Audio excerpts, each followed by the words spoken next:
오늘은 예수님께서 십자가에서 고난 받으시기 위해 예루살렘 성으로 입성하신 날을 기념하는 종려주일입니다.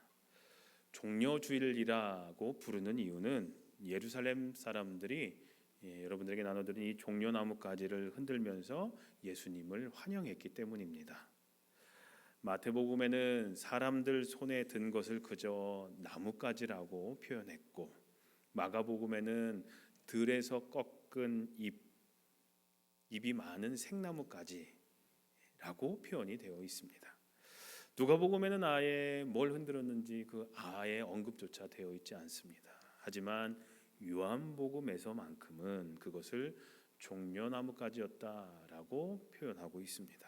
그래서 교회는 아주 오래전부터 예수님의 예루살렘 입성을 기념하는 이 주일을 요한복음의 말씀을 기초로 종려주일, 영어로는 팜 선데이라고 말하고 있습니다.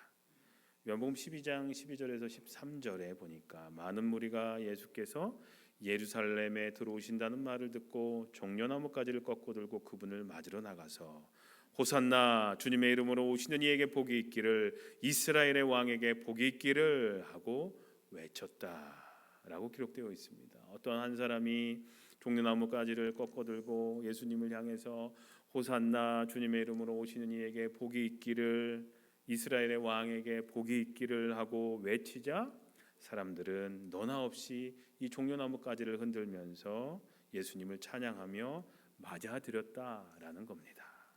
이 호산나라는 말은 우리를 구원하소서라는 뜻을 가지고 있습니다. 이 시간 다 같이 종려나무가지를 한번 흔들면서 큰 소리로 한번 외쳐보겠습니다. 호산나 우리를 구원하소서, 호산나 우리를 구원하소서. 근데 오늘은 종려주일이면서 사순절의 마지막 주간인 고난주간이 시작되는 주일입니다. 그래서 주님의 고난을 기억하시라고, 나를 위해 손과 발에 못 박히신 주님을 기억하시라고 못을 드렸습니다. 아마 그렇게 생긴 못일 겁니다. 그 당시에 지금 우리가 쓰는 못하고는 좀 많이 다른데 더 크게 큰 거는 또 비싸기 때문에 제일 작은 그 못을 구입을 해서 여러분들에게 드렸는데 아마 그런 모양의 못일 겁니다. 그래서 그 못을 바라보면서 나를 위해 피 흘리신 주님의 고난을 기억하셨으면 좋겠습니다. 고난주간, 이 고난, 예수님의 고난은 예수님께서 예루살렘에 입성하시면서부터 구체적으로 시작됩니다. 그래서 오늘은 고난주간의 의미에 대해서 살펴보면서 은혜를 나누려고 합니다. 고난주간을 홀리윅이라고 영어로 부를 때가 많습니다. 미국 사람들은 홀리윅이라고 부릅니다. 우리가 이 한 주간을 예수님의 고난을 생각하면서 경건하고 거룩하게 지내야 하기 때문에 홀리윅, 거룩한 주간이라고 부르게 되죠. 그런데 이 고난 주간을 영어로 패션 위기라고 부르기도 합니다. 그 이유는 이 한 주간을 예수님께서 당하신 고난의 의미를 생각하기 위함입니다. 이 패션이라는 영어 단어에는 두 가지 뜻이 있습니다. 하나는 고통과 순환과 비애라는 뜻을 품고 있습니다. 라틴어에서 이 기원이 생기는데, 그래서 더 패션, 앞에 더를 붙이면 더 패션이라고 하면 바로 그리스도의 고난, 예수님의 순환이라는 말로 쓰이기도 합니다.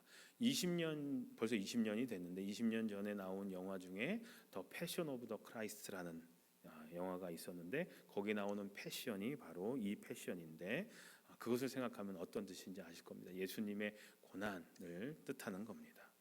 근데 이 패션이라는 말에는 또 다른 중요한 의미가 포함되어 있습니다. 그러니까 이 고통과 순환과 비애라는 뜻도 있지만 영어 뜻에는요, 또 다른 뜻이 무엇이냐면 바로 열정, 열렬한 사랑을 나타낼 때 패션이라는 말을 사용하기도 합니다. 영어 사전을 보면 이 패션이라는 말과 유의한 단어들이 있습니다. 비슷한 단어들이 있는데 바로 러브, 사랑, 어펙션, 애정, 어도레이션, 사모함, 데디케이션, 디보션, 이 헌신, 이런 뜻을 또 품고 있는 뜻과 비슷한 언어가 바로 이 패션이라는 뜻입니다. 즉 뜨거운 마음을 가지고 사랑함으로 헌신과 희생을 아끼지 않는 것이 바로 패션이라는 말의 뜻임을 알 수가 있다라는 거죠. 저는 패션이라는 말의 뜻을 생각해 보면서 이 단어는 동전의 양면처럼 열정적인 사랑이라는 한 면과 그리고 열정적인 사랑 때문에 감내해야 하는 헌신과 희생 그리고 그로 인해서 겪게 되는 고통과 순환이라는 한 면이 함께 공존한다라는 생각을 해봤습니다. 바로 고통과 고난을 순환을 당할 수밖에 없었던 이유는 바로 열렬한 그 사랑 때문이라는 거죠. 즉 예수님의 고난과 순환 뒷면에는 우리를 향한 뜨거운 사랑, 바로 패션이 있다라는 겁니다. 이사야 선지자는 예수님의 고난이 가지는 이 양면성의 의미를 다음과 같이 설명합니다. 오늘 본문에 이사야서 53장 5절에 그가 찔린 것은 우리의 허물 때문이고 그가 찔려서 고난을 당하신 면도 있지만 그것은 동시에 우리들의 허물을 용서하여 주시려는 그분의 열정적인 사랑을 보여주는 또 다른 면이 있다라는 거죠. 그가 상처를 받은 것은 우리의 악함 때문이다.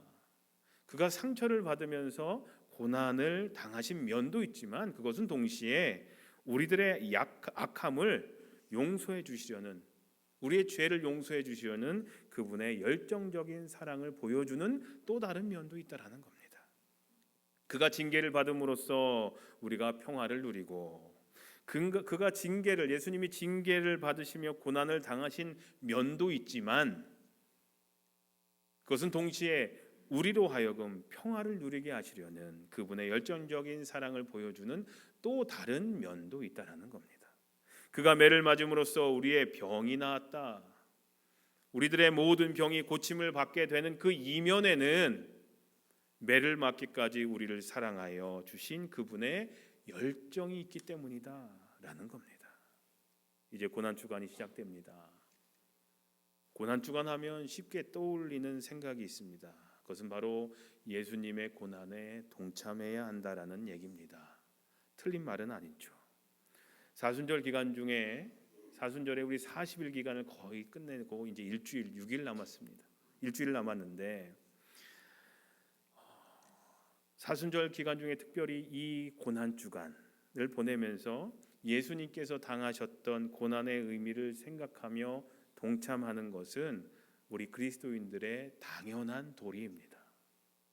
우리 주님이신 예수님께서 십자가에 달려 돌아가시는 고통을 당하신 그 주간이기 때문에 더 경건하고 거룩하게 보내야 하는 주간이죠. 그리스도인들에게는요.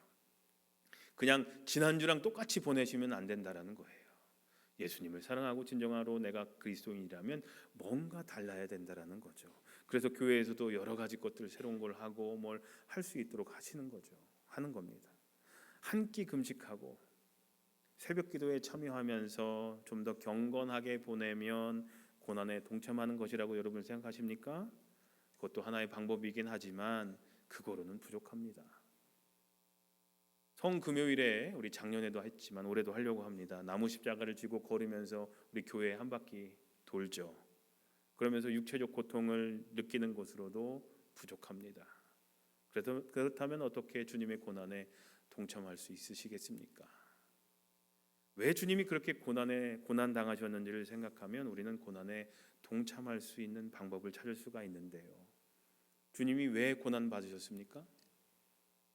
주님이 왜 나 때문에 왜 십자가에 못 박혀 돌아가셔야 됐습니까?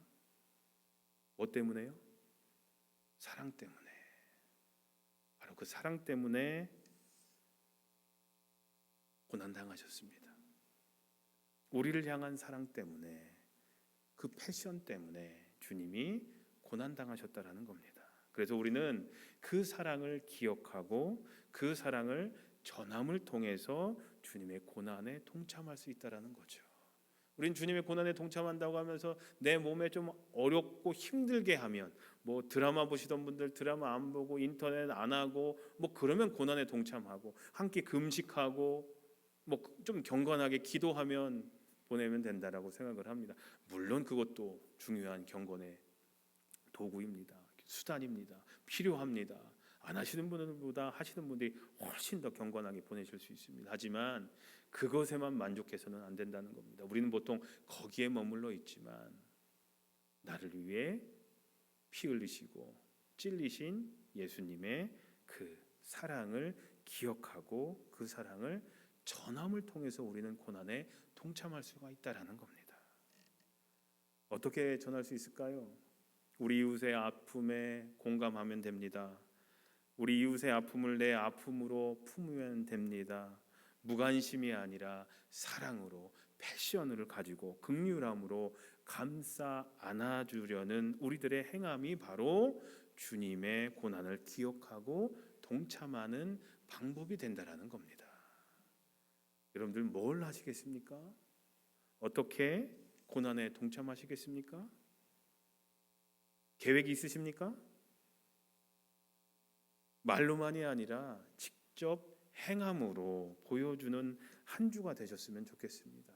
그래서 수요일 날도 다른 분들은 만류하셨지만 제가 억지로 수요일 날 그래도 섬길 수 있는 기회를 줘야 됩니다라고 수요일 날 하자고 그랬어요. 여러분들 오셔서 함께 도와주시면서 여러분들의 기도와 사랑이 그 물품 안에, 교도소 안에 전달될 수 있도록 그렇게 기도하면서 도와주셨으면 좋겠습니다. 또 여러 가지 기회들이 있을 겁니다. 여러분들 함께 노숙인들을 위해서 도울 수도 있습니다. 함께 가주셔도 됩니다. 그럼을 통해서 여러분들이 그 사랑을, 주님을 향한 사랑을, 감사를 표현하셨으면 좋겠습니다. 그것이 주님의 고난에 동참하는 또 하나의 방법이 될 수 있다라는 겁니다. 고난 주간이 우리에게 주는 또 하나의 큰 의미가 있습니다. 그것은 고난 주간이야말로 예수님의 사랑을 가장 깊이 체험할 수 있고 또 체험해야 하는 은혜의 기간이라는 겁니다. 실제로 예수님께서 그 기간에 행하셨던 일들과 말씀들을 묵상해 보면 제자들을 향하신 예수님의 사랑을 가장 강렬하게 보여주셨던 기간임을 깨닫게 됩니다. 이 기간은 예수님의 생애 중 가장 어려운 시간이었을 겁니다. 외로움과 고통의 시간이었습니다. 제자들로부터 배신을 당했던 시간이었습니다. 그럼에도 불구하고 예수님은 제자들에게 강력한 사랑을 보여주십니다. 어떻게 해요? 예수님께서 제자들의 발을 씻어주신 것이 그 첫 번째 예가 됩니다. 예수님은 제자들이 자신을 배반할 것을 이미 다 알고 계셨습니다. 다 떠날 것이라는 것을 알고 계셨습니다. 그런데도 그들의 발을 씻어주셨습니다. 이제 곧 예수님을 팔아넘길 가룟 유다의 발도 씻어주셨습니다. 예수님을 저주까지 하면서 모른다고 할 베드로의 발까지도 씻어주셨습니다. 그리고 이어서 예수님께서는 제자들과 함께 마지막 만찬을 나누시게 됩니다. 이건 역시 제자들을 얼마나 사랑하시는지를 보여주는 또 하나의 좋은 예가 됩니다. 자기를 팔아넘길 가룟 유다를 옆에 앉히시고 가장 좋은 자리에 앉히시고 그에게 빵 조각을 적셔 주시기까지 하셨다라는 거죠. 그만큼 품어주고 사랑하셨습니다. 그런데 예수님께서 제자들을 끝까지 사랑하셨다는 것은 무엇보다도 예수님의 고별 설교와 제자들을 위한 마지막 기도에 잘 나타나 있습니다. 사도 요한은 예수님의 고별 설교와 제자들을 위한 마지막 기도를 예수님께서 마지막까지 제자들에게 얼마나 제자들을 사랑하셨는가에 대한 관점에서 기록하고 있습니다. 이제 정말로 죽음을 얼마 남겨놓지 않은 절박한 상황이었습니다. 사랑하는 제자들로부터 배신을 당하시는 가슴 아픈 상황이었습니다. 보통 사람들은 마음의 상처를 받으면 그 후에 나오는 말에서 그 상처가 반영될 때가 많습니다. 삐졌거나 어떤 어려움을 당했거나 그럴 때 그 말하는 걸 바라보면 그 사람이 어떤 상태가 다 나타납니다. 그래서 가시돋친 말이 나올 때가 많습니다. 말에 뼈가 있을 때가 있습니다. 하는 말을 보면요, 우리 모두 다 그럴 겁니다. 내가 기분이 나쁘면 그 기분 나쁜 것이 말 속에 은연중에 들어가 있습니다. 들어보면 압니다. 자기는 아닌 것처럼 얘기하지만 다 그렇습니다. 들어보면 압니다. 근데 예수님은 그렇지 않으셨습니다. 사랑하는 제자들로부터 그렇게 큰 상처를 받으셨고 받으실 것임에도 불구하고 예수님은 제자들에게 전혀 표를 내지 않으셨어요. 왜요? 사랑이 있었기 때문에 그래요. 사랑이 없으면 내 감정이 말 속에 포함되어 있습니다. 그게 사람입니다. 근데 예수님은 그러지 않으셨어요. 감정이 그 말 속에 들어있지 않으셨어요. 감정을 다 배제하시고 오직 사랑하는 마음만 제자들에게 표현하셨다라는 거죠. 요한복음 15장 9절에 아버지께서 나를 사랑하신 것 같이 나도 너희를 사랑하였다. 너희는 내 사랑 안에 머물러 있어라 라고 말씀하십니다. 그리고 이어서 사람이 친구를 위하여 목숨을 버리면 이보다 더 큰 사랑은 없다. 내가 너에게 명한 것을 다 행하면 너희는 내 친구다 라고 하시면서 나는 친구인 너를 위해서 목숨을 버리겠다라고까지 말씀하셨습니다. 이게 예수님이 보여주셨던 사랑이었습니다. 요한복음 14장에 보면 이런 말씀도 하십니다. 너희가 내 이름으로 구하는 것은 내가 무엇이든지 다 이루어 주겠다. 이것은 아들로 말미암아 아버지께서 영광을 받으시게 하려는 것이다. 너희가 무엇이든지 내 이름으로 구하면 내가 다 이루어 주겠다라고 예수님은 말씀하셨습니다. 전에도 말씀드렸지만 사도 요한은 다른 어느 제자보다도 예수님의 이러한 사랑에 감동을 많이 받은 사람이었습니다. 우레와도 같은 성격의 사람이었는데 나중엔 사랑의 사도가 됩니다.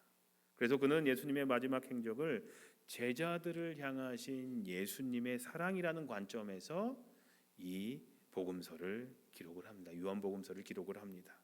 그래서 다른 어떤 복음서보다 사랑에 대한 이야기가 많이 나옵니다. 사랑하는 성도님들, 고난주간은 예수님의 죽음, 고난과 죽으심을 기억하고 기리는 기간입니다. 그래서 예수님의 고난에 동참하는 기간입니다. 십자가를 지고 예수님을 따르는 제자의 도를 깊이 생각해야 하는 기간이 바로 또한 이번 주입니다. 그러나 그것보다 먼저 깊이 느끼고 체험해야 할 것이 있는데 그것은 바로 주님께서 우리에게 이미 보여주셨던 그 강력하게 보여주셨던 사랑입니다.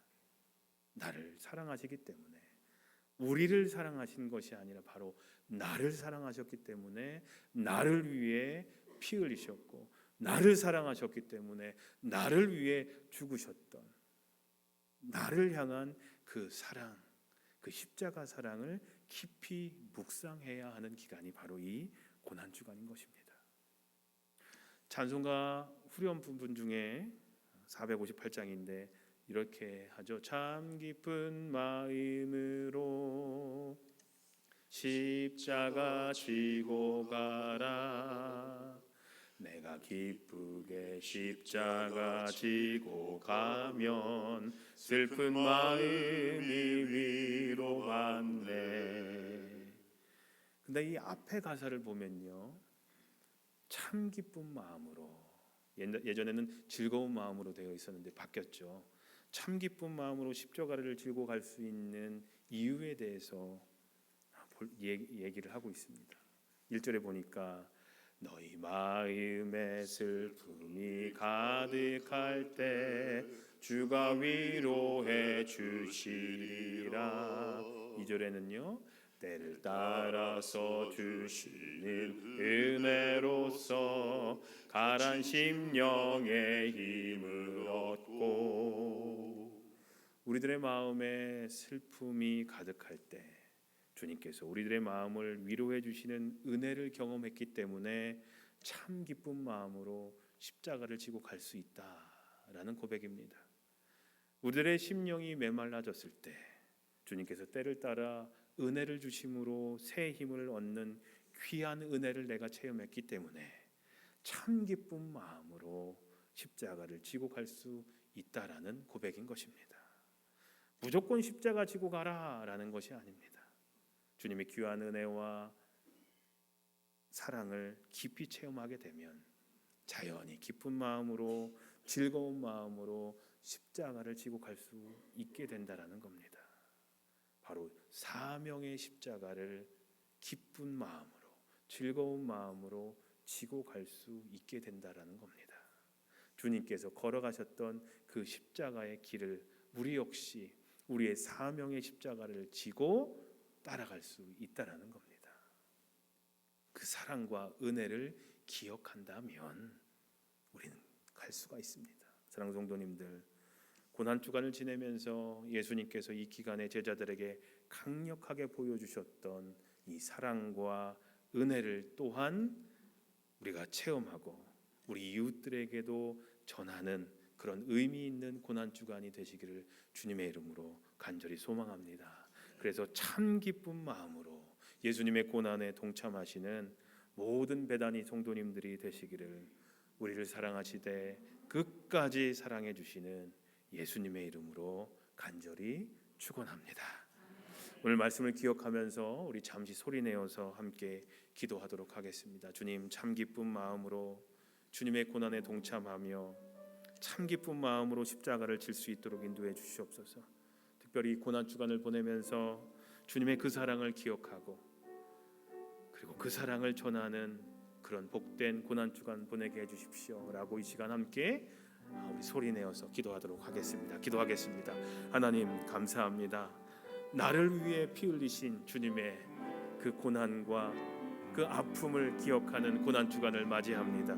하나님, 저에게 지고 가라고 하시는 십자가가 있습니다. 그 사명의 십자가를 주님께서 걸어가셨던 그 길 뒤에서 따라갈 수 있는 저희들의 삶이 될 수 있도록 인도해 주시옵소서. 사명을 망각하고 살아가는 우리들의 삶이 아니라 주님께서도 하나님이 명령하신 그 사명을 묵묵히 감당하셨던 것처럼 저희들도 저희의 십자가를 지고 주님을 따를 수 있도록 인도해 주시옵소서. 특별히 주님의 고난에 동참하는 고난 주간을 보내면서 나를 향하신 그 사랑을 기억할 수 있도록 인도해 주시옵소서. 나를 얼마나 사랑하셨는지 십자가에서 죽기까지 피 흘리셨고 창에 찔리셨고 못에 박히셨던 그 주님을 기억하면서 그 사랑을 기억하면서 감사하며 찬양하며 내가 받은 그 사랑을 또 우리 이웃들에게도 전할 줄 아는 행함으로 말로 전할 줄 아는 우리들의 삶이 되게 해주시옵소서. 그래서 주님의 고난에 온전히 동참하는 한 주의 삶을 살 수 있도록 인도해 주시옵소서.